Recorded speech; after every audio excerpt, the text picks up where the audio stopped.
Don't worry, the games get faster than that. Tetris The GrandMaster is an arcade game series that began in 1998 and released a total of 3 main titles. The games differ from regular Tetris by having an end and giving you a grade once you finish it. While on the West, the NES Tetris games were the norm, on Japan it was the Sega Tetris, and it lacked difficulty, leading players to very quickly reach the skill cap and get bored. In comes Tetris The GrandMaster, or TGM for short, boasting significantly increased difficulty ceiling along with some innovative mechanics. TGM's core gameplay loop is familiar to anyone who has previously played any Tetris game, though if you're a fan of the more modern iterations you'll likely notice a few key differences. This game has no hold mechanic, meaning you can't switch out the current piece and you need to make do with what you're given. And what you're given is determined by a piece memory system. Alright, so to better explain this, just imagine I have a bag, right? In that bag, the game has put the last 4 pieces it gave you. The game will generate the supposed next piece and it'll check in the bag to see if it's already there. If it's not, it removes the oldest piece in the bag and decides that this new one is the next piece. If it is, it'll try generating another piece a few more times in order to get you new pieces. Though this system sounds generous, it's actually quite conservative compared to the later Tetris releases, with 4 being a number later to be increased as to rely less on RNG. Another major difference from modern Tetris is that this game only has soft drop, meaning you can't instantly drop a piece, you have to push it all the way down.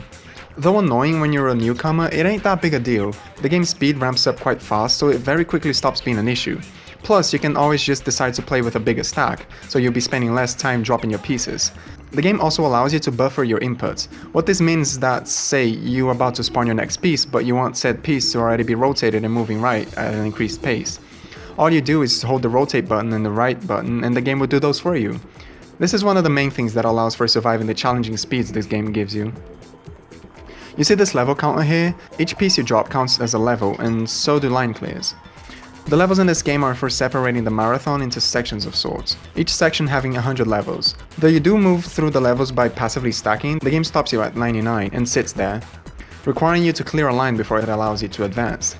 After level 500 is where things get really interesting.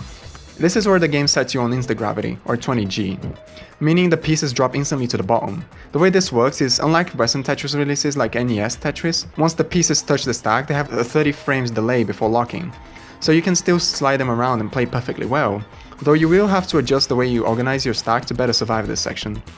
As you better progress through the sections, you'll hopefully be increasing your grade, seen here, or well, decreasing it at first. It's fucky. Here, let me show you. The grade system starts at 9 and counts down to 1, then goes to S1 and counts up to S9, and then Grandmaster. It's weird, it's Japanese. Anyway, to get these grades you simply need to meet their respective score requirements, save for the Grandmaster grade. This one requires you to have gotten grade 1 by level 300 in less than 4 minutes, grade S4 by level 500 in less than 7, and S9 by level 999 in less than 13 minutes and 30 seconds. Then, and only then, you will be awarded with the Grandmaster grade. Before we move on to the second game, I want to touch on graphics and soundtrack. Background-wise, they look good, but some of them, for example this yellow one that comes at level 400, makes it hard to see what the next piece will be, and they can get quite distracting. Also, what's up with the fetus background? The pieces themselves are alright, and the clear animation is quite flashy. The arcade machine ran on some weird-ass PS1 hardware, so there were some limitations. You'll likely not notice them if you play by yourself, but with 2 people playing, they sometimes hit the sprite limit, and are unable to tell you what level you're in. It can get quite fucky. Here's some of the soundtrack.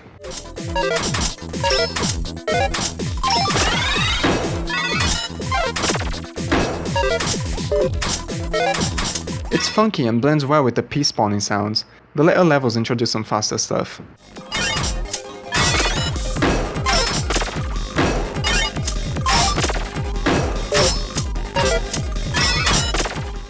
On to the sequel. Tetris The Absolute was released 2 years after the first game and it boasts a myriad of new features. We'll be covering the Plus version, which is like an expansion of sorts. The main point of attraction to this game was its difficulty. TGM1 doesn't even come close. This game is hard. This game is stupid hard. We'll go through all the added content and then spend some time analyzing all the wonderful ways this game pushes you to go faster and faster. The big change in terms of gameplay was the addition of Sonic Drop, not to be confused with Fast Drop.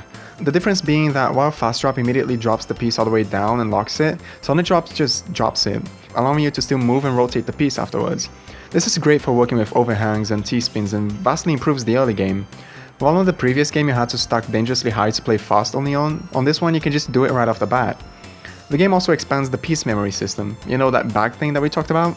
Yeah, it's now 6 pieces instead of 4, meaning you rely a bit less on RNG this time around. Tetris The Absolute Plus, or TAP, has 5 game modes, but we'll be mainly focusing on these 3.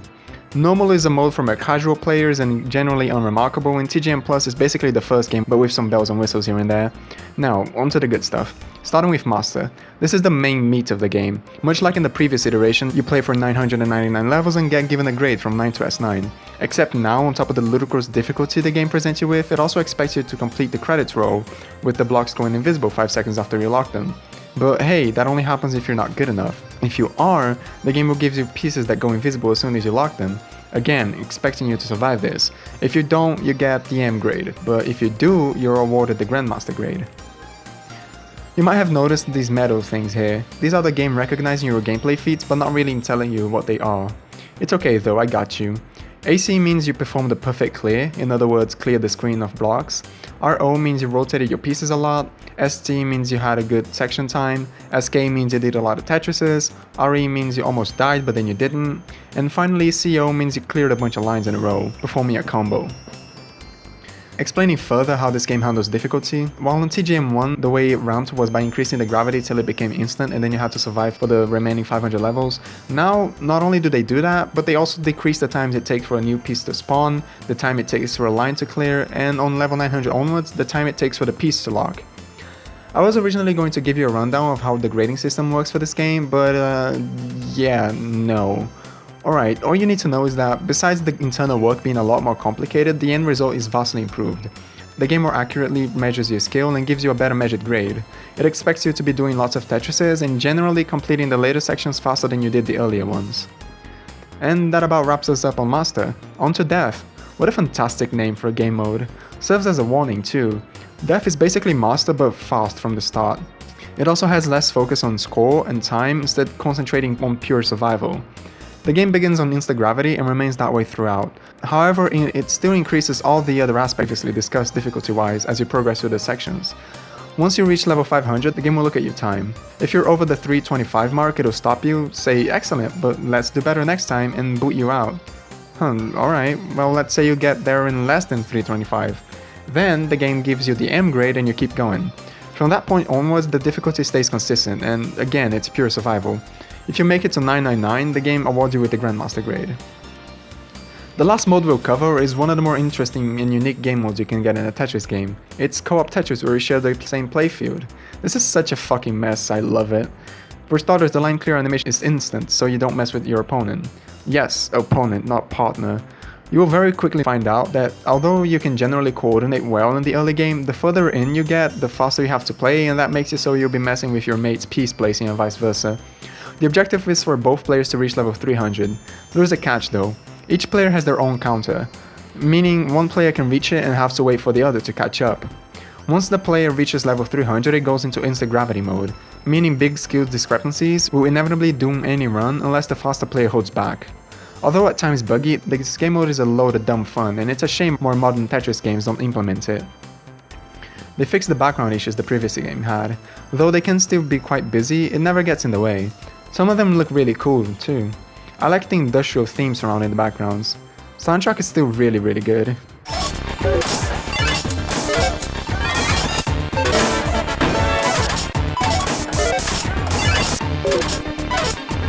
And the transitions still nail it.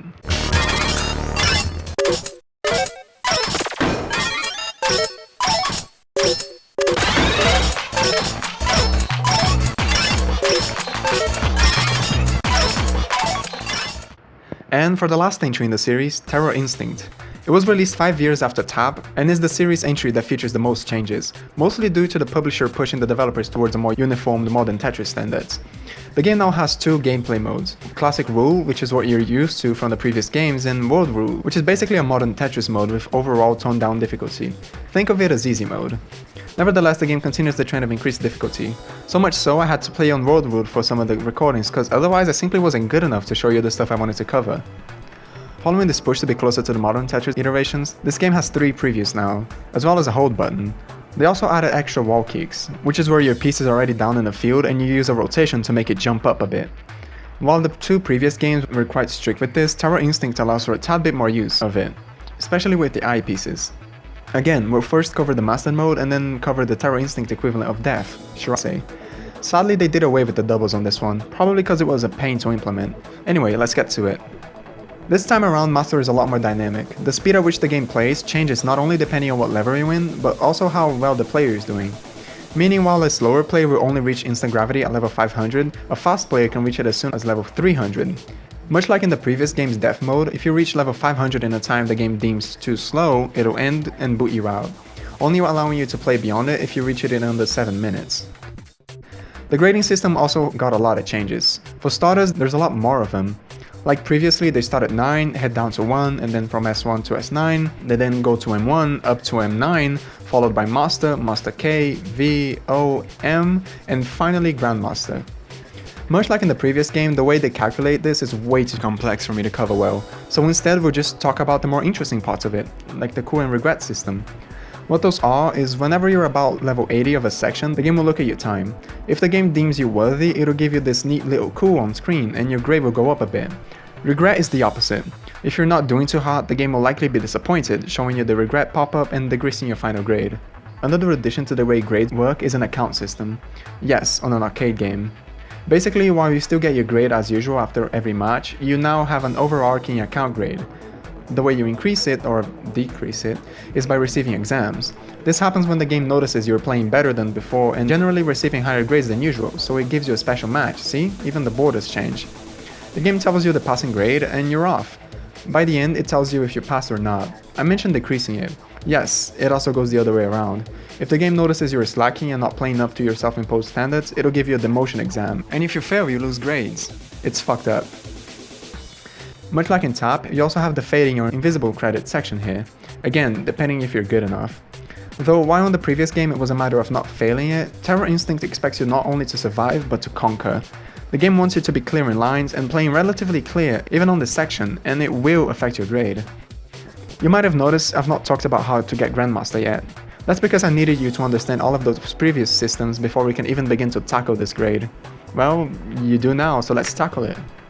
Okay, so to get things started, you need to get cool in all of the sections and get a maximum grade points in the invisible row, which is just, incomprehensibly difficult. Well, after you do that, the game goes, oh, alright, nice, here, have Master M. Well, you see, the game gives you an exam. In this, you must play in a standard even above the Master M grade in 4 out of 7 games, and you must survive the invisible credit roll. Then, and only then, the game gives you the GM promotion. I don't think I can do it justice as to how insanely difficult this is. The game has been out for almost 15 years now, and as of the time of recording, less than 10 people have gotten the Grandmaster grade, most of them Japanese. Alright, let's move on to the next game mode, Shirase. The insane speed difference from Tapped Master to Death is rather proportional to this title's Master to Shirase. It's crazy fast. And not only does it expect you to be playing fast, it wants you to keep manually locking in order to do it faster. Much like Death, the game expects you to reach level 500 in under a certain time, 228 if you're playing Classic and 303 if World. Otherwise it'll stop you and essentially say get good. However, unlike Death, Shirase's difficulty exponentially increases to the very end. Also, it doesn't end at 999, instead it goes up all the way to level 1300, if you're good enough to pass the speed requirements, that is. After level 500, the game starts to look at the bottom row of your stock and replicate it. That's called garbage. What it does is make sure that if you're not playing clean, you're going to be in some trouble. After level 1000, every piece that spawns will have no color. It's quite hard to express how fucked this is, but hey, it doesn't stop there. Reaching level 1200 forces you to play at its speed even the best Japanese player needs to stop manually locking for. Again, not to get too much into technicality, it's real fucking fast. Surviving that and reaching 1300 gives you the final challenge, a big pieces credit roll. While this doesn't add to the overall score, clearing it will give you a green line in the high score table and signifying that you did it. The graphics are the most different in this game. For some reason, they decided to make the pieces 3D. I guess it's to make the pre-game title screen flashier to attract people in the arcade, but overall, this makes little to no difference in game. The backgrounds are more held back, with most of them being just space images. Soundtrack is at its best in this one. It's in the same vein as the previous game, but something about it just makes it hit harder for me.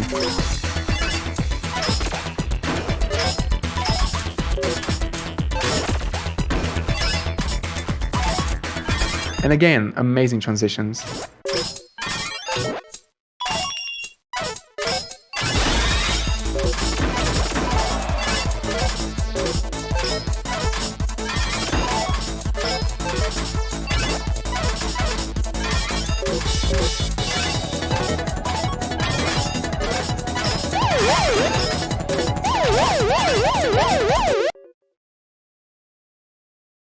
I've piqued your gamer boy interest with this video, then you're probably wondering how to play these games. Well, they can be a slight pain to acquire. Look, if you want the real stuff, you'll be investing hundreds of dollars. Lots of people can afford that, and even those who can likely won't be doing it for a falling blocks action puzzle game. So the first 2 games are playable on an arcade emulator, and the third has a PC port. Just not a very good one, but hey, it's there, so yeah. If you don't want to go through the effort of getting the original games, you can opt for clone games instead. The main 2 being TEXMASTER and NULLPOMINO. The former being a pretty faithful recreation of the series, and the latter featuring a number of additional Tetris modes, replays, and online multiplayer. It's hard for me to express just how important these games are to me.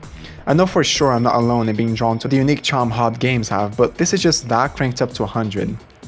Most hard game series eventually hit a point where the ceiling must be raised by players due to the people generally getting better over time. Like, for example, challenge runs in Dark Souls or sped up songs in rhythm games.